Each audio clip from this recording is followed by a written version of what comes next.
चुनौती। लेखक रामकुमार आत्रेय। वृंदावन गया था। बांके बिहारी के दर्शन करने के पश्चात मन में आया कि यमुना के पवित्र जल में भी डुबकी लगाता चलूं।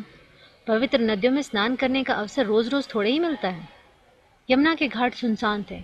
हाँ, बंदरों की सेना अवश्य अपनी इच्छा अनुसार वहां विचरण कर रही थी। सीढ़ियां और बरादरियां टूटी फूटी पड़ी थी। लगा कि वहां महीनों से सफाई नहीं हुई, परंतु मुझे तो स्नान करना ही था। जल में प्रवेश करने से पूर्व मैंने दोनों हाथ जोड़कर ऊंची आवाज में कहा, यमुना मैया तुम्हारी जय। मुझे मैया नहीं, अपनी दासी कहो बेटा, और दासियों की कभी जय नहीं बोलते। अचानक एक उदास सा स्वर मेरे कानों में पड़ा, जैसे कोई दुखिया बूढ़ी औरत बोल रही है।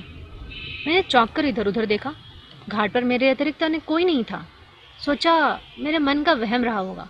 कोई बूढ़ी औरत वहां होती तो दिखाई जरूर देती। मैंने झुककर हाथ से जल को स्पर्श किया। उसे माथे में छुआते हुए कहा, माँ, मुझे अपने पवित्र जल में स्नान करने की आज्ञा दें। इतना कहकर मैंने अपना दायां पांव आगे बढ़ाया ही था कि फिर से वही स्वर सुनाई दिया, बेटा, दासियों से आज्ञा मांगना कब से शुरू कर दिया तुम लोगों ने? इसमें डुबकी लगाकर क्यों अपनी सेंट लगी देह को गंदी और बदबूदार बनाना चाहते हो? आवाज सुनकर एक तरह से जड़ होकर रह गया था मैं समझ गया था कि आवाज यमुना के भीतर से ही आ रही है।